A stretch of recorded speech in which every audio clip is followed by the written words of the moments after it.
마음 열기. 정연이는 마음이 아픈 것일까요? 몸이 아픈 것일까요? 정연이는, 정연이는 예쁘고 똑똑한 아이로 부모님의 귀여움을 독차지했습니다. 그런데 5살 때 느닷없이 동생이 생겼습니다. 그때부터 부모님의 모든 관심이 동생에게 쏠리는 것 같아 정연이는 동생이 미웠습니다. 그러던 어느 날 정연이가 몹시 아프자 부모님은 무척 걱정하시며 정연이의 곁을 지켜주었습니다. 그 이후로 정연이에게 이상한 병이 생겼습니다.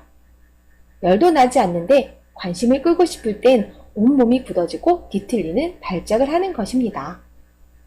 정연이는 진짜 마음이 아픈 것일까요? 몸이 아픈 것일까요?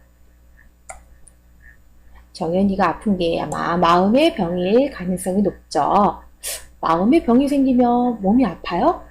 한번 우리 마음의 병에 대해서 살펴볼게요. 마음의 병은 신체에 어떤 영향을 미칠까요? 우리가 건강하고 행복한 삶을 살기 위해서는 마음의 건강이 무엇보다 중요합니다. 하지만 마음은 눈으로 볼 수 없고 만질 수도 없는데 마음이 병들었다는 것을 어떻게 알 수 있을까요?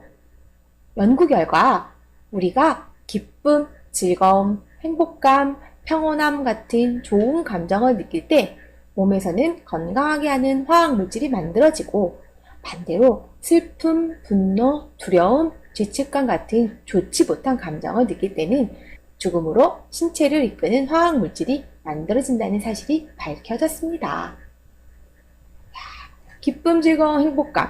반대되는 감정이 슬픔, 분노, 두려움인데요. 자, 이런 감정들이 생길 때, 이 감정에 건강하게 하는 화학물질이 분비돼서 더 건강해질 수 있고, 질병과 죽으러 가는 화학물질이 분비돼서 건강이 더 안 좋아질 수 있겠죠. 그럼 우리가 건강하고 행복하게 잘 오래오래 살기 위해서는 이런 감정들을 더 많이 느끼고 생활해야 되고요. 이런 감정들이 들면 빨리 덜어내고, 이런 감정들이 안 들 수는 없겠죠. 빨리 덜어내고 다시 이런 감정들을 가질 수 있도록 어떻게 해야 되는지 한번 살펴봐야 되겠습니다. 화 또는 분노라는 감정을 한번 예를 들어 봅시다. 자, 여기 한 친구가 지금 부들부들부들부들 떨고 있어요. 분노는 자연 살해 세포를 공격하고 기능을 억제해서 암을 쉽게 걸리게 합니다. 그럼 자연 살해 세포가 뭘까요? 옆에 지금 있는 이 친구가 얘기를 하고 있죠. 난 우리 몸의 방어막 기능을 하는 자연 살해 세포야. 자연 살해 세포 어려운데 우리 다시 한번 이해해 볼까요? 백혈구의 구성 물질로 혈액 속에서 순환하고 있다가 암세포를 발견하면 즉시 퍼프린이라는 대포화를 발사하여 암세포를 파괴합니다. 우리 몸에 생기는 암세포를 우리 몸 스스로 파괴하는 정말 필요한 물질이네요. 근데 화랑 분노가 막 많이 생긴 친구들은 이 자연 살해 세포가 줄어들어서 암세포가 이렇게 만들어졌을 때 암세포를 죽이지 못하나 봐요. 분노는 신체의 통증을 만들어 그 통증에만 신경을 쓰게 만들고 분노 감정은 마음속 깊이 숨겨놓기도 합니다. 사실 질병의 80%는 마음의 병에서 출발했어요. 인간에게 생기는 병은 16만 3,464개인데요. 진짜 많죠. 아마 지금 더 많을 수도 있을 것 같아요. 그중 80%가 사실 마음에서 생긴답니다. 여러분들이 마음을 어떻게 먹느냐, 어떻게 가져가냐에 따라서 더 많은 질병에 걸릴 수도 있고 더 많은 질병에 걸리지 않을 수도 있다는 이야기겠죠. 우리는 정신적으로 건강한가요? 청소년기는 신체적 성숙과 함께 정서적으로도 독립해가는 시기입니다. 따라서 불안, 긴장, 심한 내적 갈등 속에서 불안정한 정서 상태를 경험할 수 있습니다. 청소년기 정신건강 위험신호, 친구 관계의 어려움을 호소합니다. 무단결석, 잦은 지각, 가출 등이 반복됩니다. 공부에 집중하기 어렵고 성적이 급격히 떨어집니다. 자주 짜증을 내고 작은 일에도 쉽게 화를 내며 폭발합니다. 입맛이 없고 체중이 급격히 줍니다. 부모님, 선생님께 반항하고 주먹을 휘두르기도 합니다. 불면증, 과다수면, 지속적 악몽 등 수면장애가 나타납니다. 담배, 술, 약물 등을 사용하고 인터넷에 빠져듭니다. 혼자 또는 집단으로 남을 괴롭히고 나쁜 사람과 어울립니다. 심한 걱정과 불안감을 자주 보입니다. 활동 1, 나의 우울 상태를 알아봅시다. 다음 각 문항은 여러분의 느낌과 생각에 대한 것입니다. 그 중에서 지난 2주 동안의 나와 내 기분을 가장 잘 나타내주는 문장 하나를 골라 영표해 보세요. 여기 체크하는 거예요. 문항이 좀 많아요. 옆에 몇 문항까지 있냐면 27문항까지 있어요. 그리고 점수가 0에서부터 9점까지니까 27문항에 여러분들이 모두 다 2점을 주게 되면 54점이 나오겠죠. 모두 다 0점을 주게 되면 빵점이 나오는 거죠. 모두 다 1점을 주게 되면 21점, 27점이 나오는 거고요. 이 점수에 따라서 여러분들의 우울 상태를 이렇게 간단하게 평가를 할 수 있습니다. 이제 선생님이 여기 앞에만 한번 해볼게요. 자, 나는 그냥 가끔 슬프다. 우리는 누구나 다 조금씩 슬프다는 느낌을 갖잖아요. 그래서 2주 동안, 자, 이게 중요해요.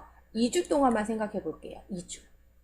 1번부터 27번까지 문항에 여러분들 체크를 다 하시고 나면 점수를 다 더해 주시는 거예요. 자, 이렇게 1번 문항 0점, 2번 문항 뭐 2점, 3번 문항 체크가 안 돼 있네요.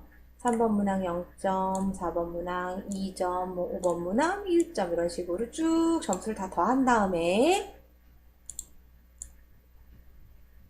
다 더하시고 마지막에 그럼 여기다 점수를 쓰시는 거예요. 자, 선생님은 보니까 16점이 나왔네요. 자, 그럼 16점 어디 들어가요? 여기 들어가죠. 21점이야. 선생님은 즐겁게 살고 있군요. 여기에 선생님 선택가 되겠습니다. 혹시 여기에 해당되는 친구, 여기에 해당되는 친구 상담 필요해요. 선생님이 여기 해당되는 친구, 선생님 상담이 필요하시다면 선생님한테 선생님 저 너무 우울해요 라고 도움을 요청하시면 선생님이 또 도와줄 수 있는 방법 한번 찾아볼게요. 여기 나온 친구는 상담이 필요하다고 나오는 친구들이네요. 여러분들 마음의 병은 어떻게 치료하는지 아세요? 자, 우리 마음의 병을 어떻게 치료하는지 한번 알아보도록 하겠습니다. 여러분이 감기에 걸리면 병원에 가서 치료를 받고 약을 먹듯이 마음의 병도 치료를 받아야 건강할 수 있습니다. 마음의 병을 그대로 방치하면 치료 기회를 놓쳐 심각한 상태가 될 수 있습니다. 마음의 병을 치료하는 방법 123쪽 한번 볼게요. 두 가지가 나와 있어요. 첫 번째로 병원에 가서 의사 선생님한테 상담을 받는 거예요. 정신치료라고 얘기를 하는데요. 마음의 병을 상담이나 심리적인 방법으로 치료하는 것을 말해요. 내 마음속에 어떤 불안이나 우울감이 있는지 의사 선생님과 이야기를 하는 걸 통해서 여러분들 스스로 해결 방법을 찾아낼 수도 있고요. 그래서 정신치료를 받거나 아니면 이제 내가 어떻게 조절을 하려고 해도 나의 뇌에서 어떤 신경 전달 물질이나 이런 것들이 잘 조절이 안 돼서 내 마음과 다르게 행동이 나타나는 경우들이 있어요. 그럴 때는 약물을 먹어서 내 마음과 행동이 같게 나타날 수 있도록 도움을 받을 수 있거든요. 그래서 약물 치료를 받게 됩니다. 뇌의 신경 전달 물질을 정상 수준으로 조절하는 약을 먹으면서 나의 불안감이나 우울감 이런 것들을 조금 감소시켜서 내가 잘 정상적으로 생활할 수 있도록 도와주는 치료를 하기도 합니다. 그러면 우리 활동 2, 정신 건강을 위한 10가지 수칙을 알아보겠습니다.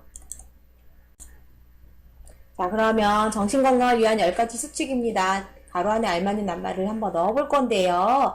사실 정답이 있어요. 아래 여기 보기 있죠? 보기에 정답을 여러분들이 맞춰서 넣어주셔도 되고요. 보기의 정답이랑은 조금 다르지만 여러분이 생각하는 정답으로 여기에 빈칸을 재밌게 채워주셔도 되겠습니다. 정답은 이거예요. 다 봤어요? 모르겠다고요? 선생님이 한 번 더 보여줄게요. 정답은 이거예요. 했죠? 자, 그럼 여러분들이 한번 생각하는 정답을 넣어보시고 밑에 있는 보기 보고 정답 넣으셔도 되고요. 보기 보고 넣지 않으면 여러분들이 생각해서 정답을 넣으셔도 되겠습니다. 정리하기. 병든 마음을 따뜻한 사랑으로 어루만져 줄 때 몸과 마음의 건강을 함께 지킬 수 있습니다. 또한 희망이 최고의 약이라는 말이 있습니다. 긍정적인 생각은 혈액의 순환과 호흡을 돕고 통증을 완화시키는 등 각종 질환을 예방할 수 있게 만듭니다.